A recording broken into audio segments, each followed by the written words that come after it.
Why Andrew Yang's third debate surprise was absolutely genius. Hey, what's going on everyone? Welcome back to my channel. If you are new here, my name is Tyler and I make YouTube videos about health, college, personal development, and now Andrew Yang.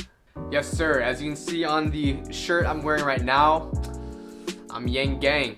No, but seriously, for the past few months I've been following Andrew Yang's campaign pretty closely. And to be honest guys, I'm like the least political person. I really don't care about politics at all. I'm all zeroed in on the hustle and grind. But with that said, I've never met or looked into a candidate that just appealed to me in so many different ways. I like his ideas, and I'd like him to be president because of his understanding of future technology, and in many ways the fact that he's a character foil to Donald Trump. Just a much more sophisticated, intelligent, and really in touch with reality Donald Trump. And of course, you guys can have your own opinion, but in my opinion, he comes across as 100% genuine in what he wants to do. He really seems like he wants to make the world a better place for his children, and he's really the only one talking about this transitional phase we're going through in the midst of automation. In fact, my professor in my marketing class, go follow Walter's World, that's his YouTube channel. He actually has a pretty decent following. He makes videos about travel. Anyways, my professor was even saying, you know, how accountancy is revered as this very safe degree and very safe industry to go into. But what do accountants do? They sift through information and recognize patterns. What do computers do well? They sift through information and they recognize patterns. So the more I thought about it, automation not only affects like the blue-collar jobs that everyone believes, but really also, in some cases, white-collar jobs that require you to really invest all this money into college to be educated and then later on risk being obsolete. But look, that's a topic for another day. If you really want more information on that, you can go to yang2020.com, or really just search up like automation Andrew Yang on YouTube and you'll find tons of videos on that. Alright, so getting into Thursday's debate, the third Democratic debate hosted by ABC. I'm going to throw in some logistical numbers right now. 14 million people tuned in for the third debate. Compare that with the 11 million that CNN took in, as well as the 15.3 million at the first debate. There was a pretty good amount of people that tuned in. And like you saw, as everyone was making their initial introduction, Andrew Yang says this. It's time to trust ourselves more than our politicians. That's why I'm going to do something unprecedented tonight.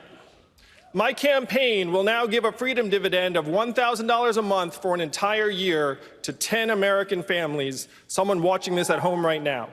If you believe that you can solve your own problems better than any politician, go to yang2020.com and tell us how $1,000 a month will help you do just that. Now, I'm gonna be honest here. At first, it sounded a bit gimmicky, especially considering when people think of Andrew Yang, they know him as the guy that wants to give every U.S. citizen above the age of 18 $1,000, and you know, this really solidified that message. So overall, if you take it at face value and you're aware of all these other things that Andrew Yang has to offer, it didn't look too good until I thought about it and I discovered this. Like many others, I first heard of Andrew Yang on the Joe Rogan podcast, and where he was talking about his freedom dividend of giving $1,000 a month. And literally, that was like the first time I saw him. I'm a fan of Joe Rogan, so I watch a lot of his stuff. And I'm like, Andrew Yang, sure. I mean, it sounds interesting. UBI, $1,000 a month. Let's check it out. And after I heard him talk about UBI, I liked what I heard.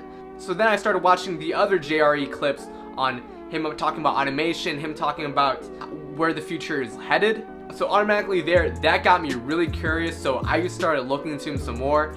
And really his point on automation, his reasoning behind why Trump became president, it really opened my mind, and it finally made me understand why people voted for Donald Trump in the first place. And then also, of course, other policies like democracy dollars, which I also think is pure genius. And to sum it all up, I just pretty much started devouring all of his content on YouTube and social media, and I saw that not only was I interested, but a ton of other people online were also in the same boat as me. Hashtag Yang Gang. Not to mention people like Elon Musk and the founder of Craigslist endorsing him, I just came to the conclusion that, dude, this guy has a really solid background with really solid policies, and at the end of the day, he just comes across as a very down-to-earth, real guy. And it's because of this that when I really think about it, I think he really has the best shot to actually beat Donald Trump. And by this point, I was pretty much convinced that he was by far the best candidate to beat Donald Trump, because not only does he make sense to the general people, but he also appeals to a lot of Trump voters. I mean, he's relatable, smart, and most important to me, he's not a career politician. So if you're a part of the Yang Gang, you've probably heard what I said like a million times, but here is where I get into the juicy part.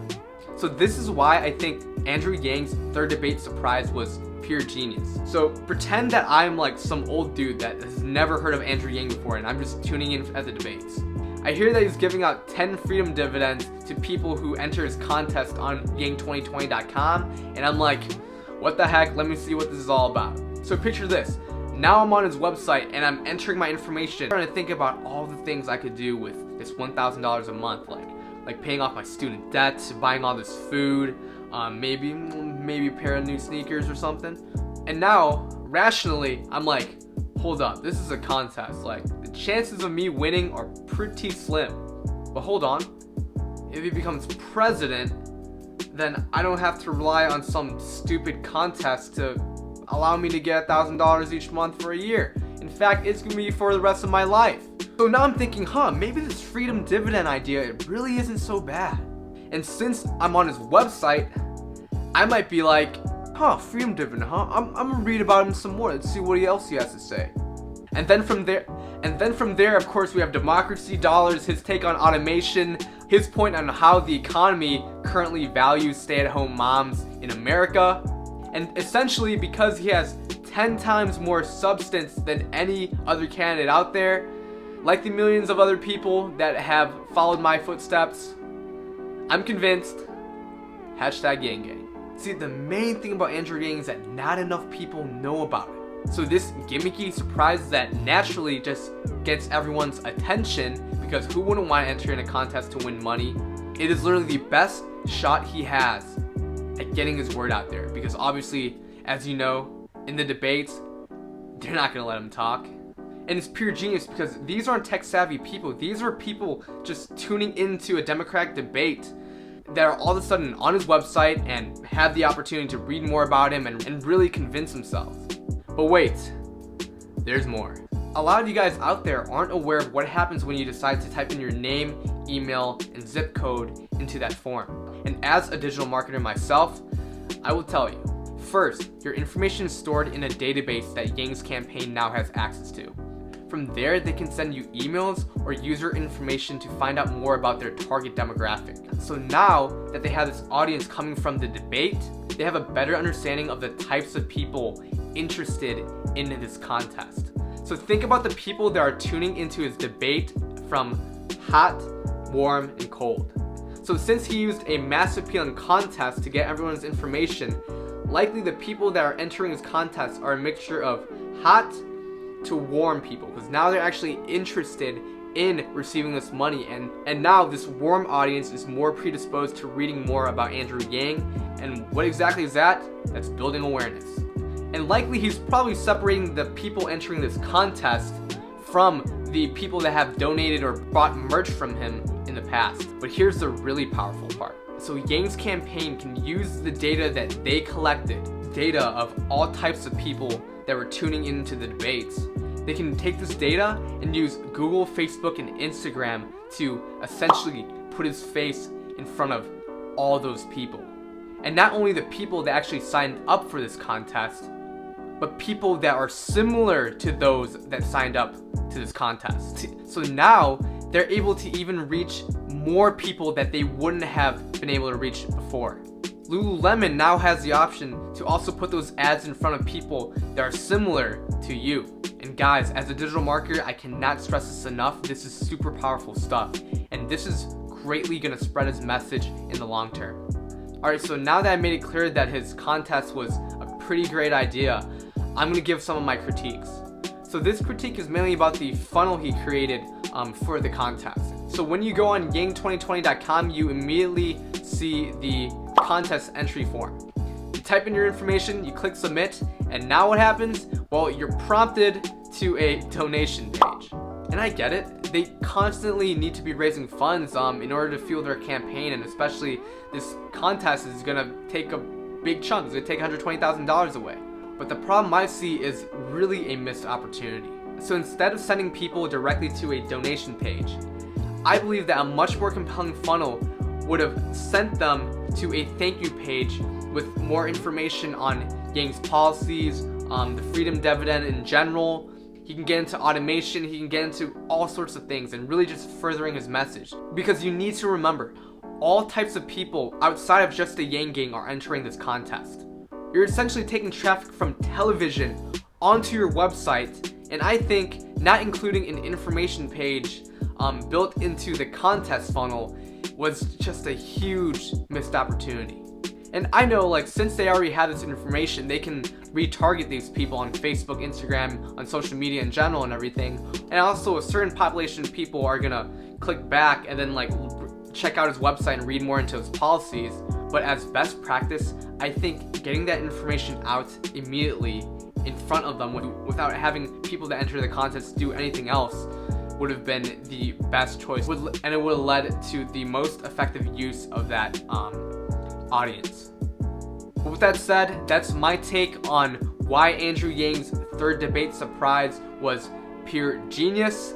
Essentially, it planted millions of seeds for his message to spread and likely resonate with millions of unaware Americans. So if you'd like to see more videos about Andrew Yang, let me know down below. I'm thinking about making an Andrew Yang update video like maybe once per month, but if the audience is there, I can do this, like, I can freaking roll. But yeah, super pumped for what happens next with Andrew Yang's campaign. I can't wait to see him at the next debate. And with that said, I hope you guys enjoyed this video. Please leave a like down below if you learned something new. Hit subscribe if you want to see more videos about health, college, personal development, and perhaps Andrew Yang. Hit the bell notification icon to get these videos right to you, and I'll see y'all in the next one. Deuces.